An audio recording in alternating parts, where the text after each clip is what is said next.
여러분 안녕하세요.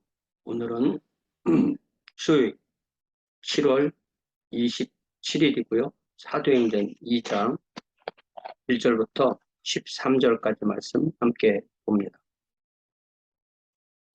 사도행전 2장은 공식적으로 교회가 시작되는 지점이고요. 시점이고 성령께서 오시는 그런 내용입니다. 예를 들면 요한복음 14장, 15장, 16장에 우리 주님께서 내가 가면 성령이 오신다. 성령께서 오시면 불로 침례를 줄 거다. 그런 말씀을 계속 하시잖아요. 14장 16절에 내가 아버지께 구하겠으니 그가 또 다른 보혜사를 너희에게 주사 영원토록 너희와 함께 있게 하리니 그런 진리의 영이라 세상은 능히 그를 받지 못하나니 이는 그를 보지도 못하고 알지도 못함이라. 그러나 너희는 그를 아나니 그는 너희와 함께 거하시며 너희 속에 계시겠습니다. 이제 성령이 모든 신자의 한 사람 한 사람 안에 있는, 그리하여 하나님의 왕국이 하나님의 백성의 안에서 한 사람 한 사람에서 이루어지고 아버지의 온전하심을 닮아가고 성자의 장성한 분량에까지 자라나고 성령의 인격적 열매가 맺히는 그 일이 이루어지게 되는 것입니다. 또 여기 14장 26절에 보혜사 곧 아버지께서 내 이름으로 보내실 성령 그가 너희에게 모든 것을 가르치고 내가 너희에게 말한 모든 것을 생각나게 하시리라. 우리 주님께서 말씀으로 가르치신 것을 제자들이 성령님의 의지에서 말로 전했고 그래서 교회가 생겼고 제자들이 주님께 갈 때는 그들이 성령의 도우심으로 그들이 말로 하던 것을 글로 남겨놓은 것이 신약성경이죠. 또 요한복음 15장 26절에 내가 아버지께로부터 너희에게 보낼 보혜사 곧 아버지께로부터 나오시는 진리의 성령 오실 때 그가 나를 증언하실 것이요. 그러니까 성부 하나님, 성자 하나님, 성령 하나님이 하시는 일은 하나님의 왕국을 세우시고 그 왕국을 확장시키는 일인데 그 핵심에는 예수의 복음을 증언하는 것이었는데 그 일을 주도하시는 하나님이 바로 성령 하나님이시라는 거죠. 또 요한복음 16장 7절 그러나 내가 너희에게 실상을 말하노니 내가 떠나가는 것이 너희에게 유익이라. 우리 주님은 사람이시기 때문에 시간과 장소의 제약을 받으시는데 성령님은 모든 각 개인 성도의 마음에 계시기 때문에 그 유익이라는 거죠. 내가 떠나가지 아니하면 보혜사가 너희에게로 오시지 아니할 것이요 가면 내가 그를 너희에게로 보내리니 그가 와서 죄에 대하여 의에 대하여 심판에 대하여 세상을 책망하시리라.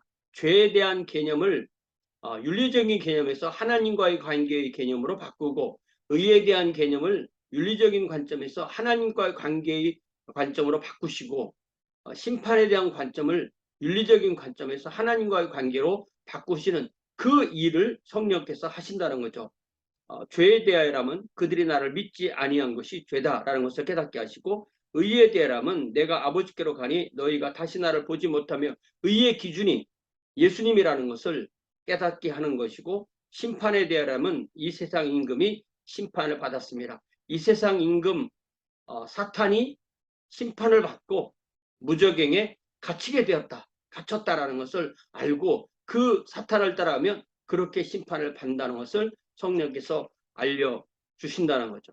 이렇게 우리 주님께서 약속하신 성령 또 1장에서도 사도행 1장에서도 4절에 사도와 함께 모이사 그들에게 분바에 이르시되 예루살렘을 떠나지 말고 내게서 들은 바 아버지께서 약속하신 것을 기다리라. 요한은 물로 침례를 베풀었으나 너희는 몇 날이 못되어 성령으로 침례를 받으리라.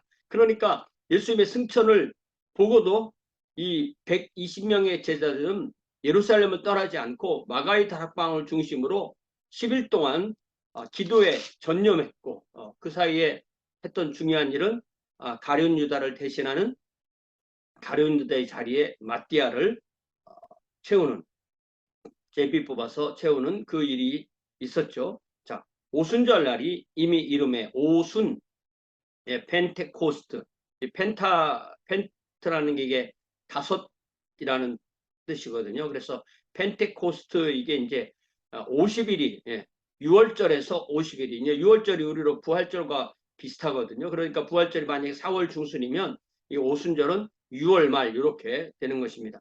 오순절 날이 이미 이름에 오순절이 이제 그 첫 번째 그 맥추절 첫 번째 열매를 하나님께 드리는 그런 때이기도 합니다. 오순절 날이 이미 이름에 그들이 다 같이 한 곳에 모였더니 이 오순절 왜 예루살렘을 떠나지 말라고 했을까? 왜 오순절까지 기다렸을까? 오순절이 바로 전 세계에서 유대인들 유대교에 입교한 사람들이 다 모여서 축제를 하는 때이기 때문에 그런 거죠. 자, 오순절 날이 이미 이름에 그들이 다 같이 한 곳에 모였더니 호련히 하늘로부터 급하고 강한 바람 같은 소리가 있어 그들이 앉은 온 집에 가득하며, 그러니까 성령님의 오신 그 표시의 첫 번째 모습은 바람입니다. 바람. 예, 이 바람,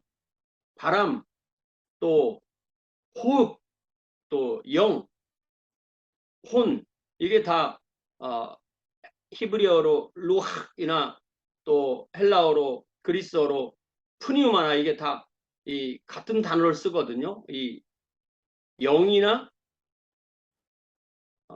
또 이 호흡이나 바람이나 다 이게 눈에 보이지는 않지만 실제하는 거잖아요. 예.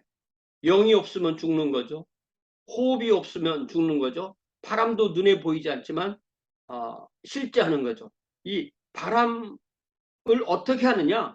소리로 한다는 거죠. 그러니까 강한 바람 같은 소리가 있어 그들이 앉은 온 집에 가득하며, 그렇기 때문에 성령님이 오시는 것이 바로 우리가 생명을 얻는 것입니다. 마치 불의 혀처럼 갈라지는 것들이 그들에게 보여. 그러니까 불이 임한 게 아니라 불꽃이 이렇게 막 하는 것이 이제 거꾸로 이렇게 불꽃처럼 보였다는 거죠. 보여 각 사람 위에 하나씩 임하여 있더니, 그러니까 각 사람의 머리에 여기에 이제 불꽃 같은 것이 하나씩 있다는 거예요. 120개가 있다는 거예요. 그것은 모든 신자의 각 사람 안에 성령님이 계시다. 그러니까 성령님이 계시는 것이 원인이고 결과가 우리가 신자가 되는 거죠. 내가 신자가 됐기 때문에 성령님이 오시는 게 아니라 성령님이 오셨기 때문에 신자가 되는 것입니다. 그들이 다 성령의 충만함을 받고, 그러니까 이때 처음에 이 오순절을 AD 30년 오순절에서는 그 순간에 모든 성도들이 성령 충만함을 받은 것입니다. 여기 이제 성령의 임재와 성령의 충만은 다른 개념이죠. 성령님이 계시다는 것과 성령이 충만하다는 것은 마치 100% 성령님께 지배를 받는 그런 의미를 말합니다. 성령의 충만함을 받고 성령이 말하게 하심을 따라 다른 언어들로 말하기를 시작하니라.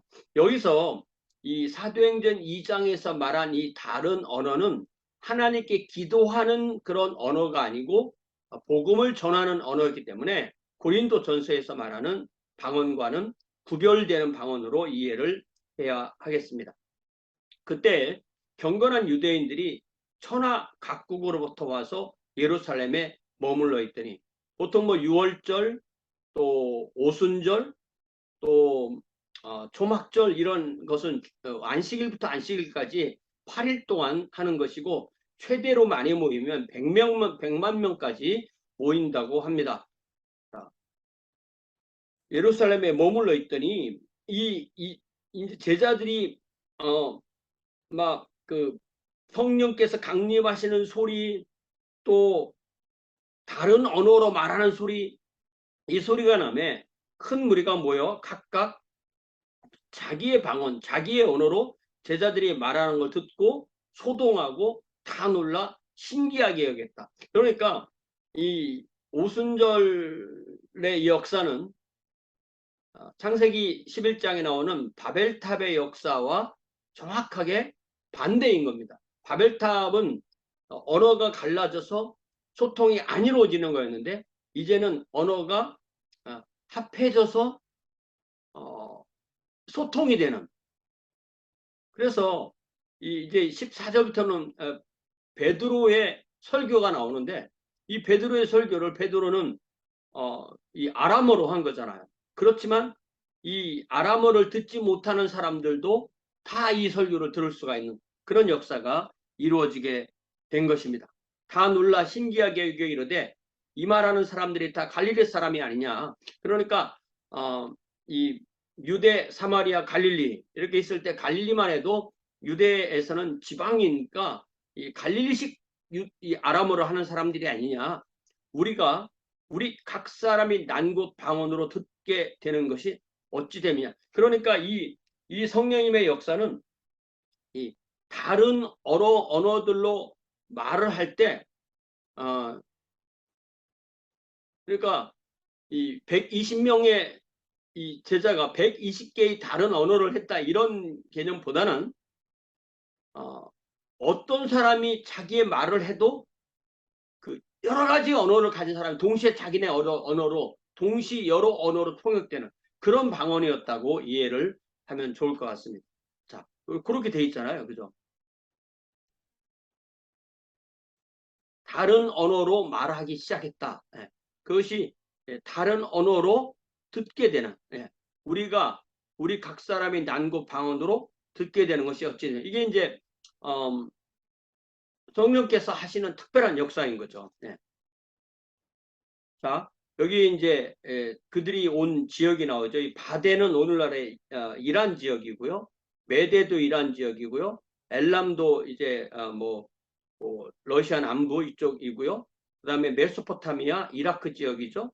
유대, 그리고 갑바도기아, 터키 중부 지역이죠. 본도, 터키 북부 지역이죠. 아시아, 터키 서부 지역이죠. 부르기아, 터키 남부 지역이죠. 밤빌리아, 터키 남부 지역이죠. 그다음에 이집트, 그다음에 사이렌, 구레네 가까운 리비아, 여기 이제 리비아 지역입니다. 사이렌이 구레네가 사이렌이잖아요. 리비아 여러 지방에 사는 사람들과 로마로부터 온 나그네, 로마시에서 온 사람들, 이들 모두를 정리하면 두 종류로 얘기할 수가 있는데 하나는 유대인, 그러니까 혈통이 유대인이고 종교를 유대를 믿는 그런 유대인이고 유대교에 돌아온 사람들, 이 사람들이 바로 이방인인 거죠. 이방인이지만 유대교를 믿는 사람들을 말합니다. 그리고 그 다음이 할례는 받지 않았지만 회당에서 말씀을 배우는 사람. 보통 이렇게 세 단계입니다. 유대인 출신 유대교도, 이방인 출신 유대교도 할례를 받은 사람들, 할례는 받지 않았지만 유대교를 든, 그러니까 이런 세 종류의 사람들이 다 여기에 있는 것입니다. 거기다가 크레타 섬 크레데인, 그 다음에 아라비아는 오늘날 사우디아라비아 그쪽이죠. 우리가 다 우리의 각 언어로 하나님의 큰 일을 말함을 듣는도다. 네. 그러니까 성령께서 어떤 방법으로 언어를 초월해서 소통이 되게 역사하신 거죠. 그래서 저는 이 언어를 초월해서 복음을 전할 수 있는 이 이중언어 이상의 언어를 할 수 있는 그런 그런 그 능력, 개인이 가지는 능력도 하나님이 주시는 것이라고 믿고, 그럴 때 그 언어가 바로 하나님의 왕국을 위해서 귀 쓰임 받는 그런 언어라고 봅니다.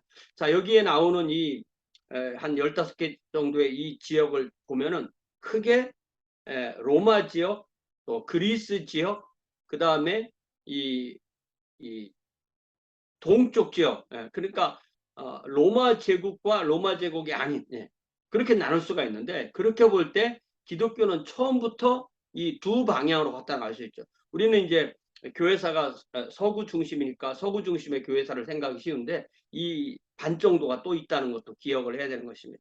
왜냐하면 이 유대는 이제 원래 이 세모 계통이고요. 유대인들은 또 그들이 아시리아나 또 바벨론이나 또 페르시아나 이런 데 영향을 많이 받은 거죠. 그쪽으로 포로로 잡혀가고 했기 때문에 거기에 있는 사람들이 많이 오게 되는 것입니다.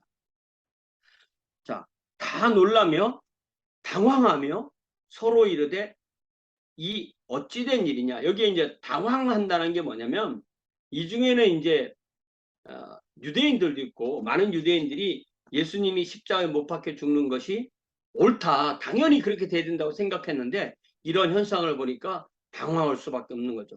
그런데도 동일한 하나님의 역사를 보면서도 여기 13절에 보니까 또 어떤 사람들은 조롱하이르되 그들이 세술에 취하였다.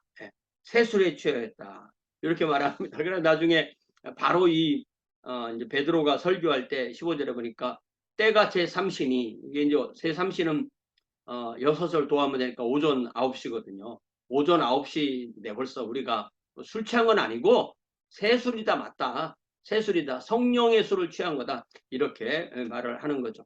이렇게 해서 우리가 이 성령 충만의 목적, 성령의 강림의 목적은 바로 예수 그리스도의 복음을 전해서 하나님의 왕국을 확장하는, 내가 먼저 믿고 나로 인하여 다른 사람도 믿게 되는, 그것이 바로 우리가 이 성령께서 오신 것이고 그것이 바로 하나님이 성령을 보내심으로 하시는 일이라는 것. 내가 성령 충만되면 좋죠. 그러나 그것은 하나님이 나를 사랑하셔서 나에게 성령님을 주신 것도 맞지만 하나님의 입장에서 볼 때 하나님의 큰 그림에서는 그 일을 통하여서 하나님의 왕국을 이루시는 것이라는 것을 우리가 잊지 않으면 우리가 작은 것에만